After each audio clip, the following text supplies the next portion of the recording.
So this week I thought I'll have a look and give you an own insight of the first aid kit and care pieces of kit I keep within my bag. Which, starting off, keep it all in this OEX green dry bag.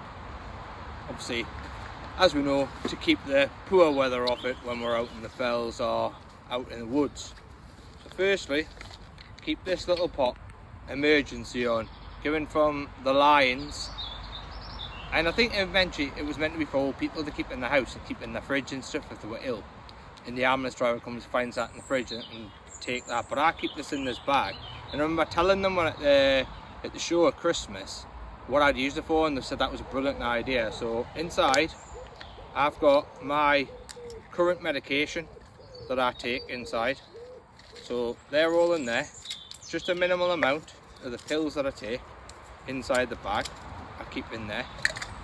And also there's a sheet here, it's called the Lions message bottle, and it tells them all any current health conditions you have. It tells them any medication you're on or an emergency contact, your GP, all of that. Just think how handy that is if you're out in the middle of nowhere and you're found, say, by mountain rescue, and they can look in there and they know everything about you. Because you have some of our hikers, and what if you're on insulin because of diabetes or something like that, you know?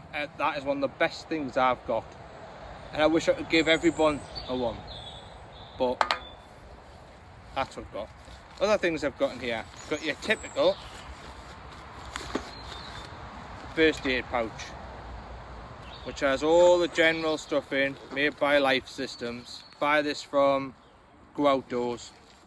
Comes with scissors, tweezers, a range of different bandages and plasters.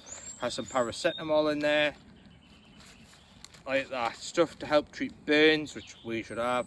It also has some safety pins in there, so you can put a sling on if you've got potential break to the arm or fracture. It also gives you typical information about how to put somebody in the recovery position and what to do to give basic life support, such as CPR, for them that aren't trained. I'm personally medically trained, so I'm quite aware of a lot of this stuff, but that's one of the things I keep within my pack. What else do I keep in there? So I have in here Foot Magic, it's called. This is for foot care. If you're out hiking all day or out in the woods wearing heavy boots, you need to be washing and cleaning and treating those feet at the end of the day. Even again,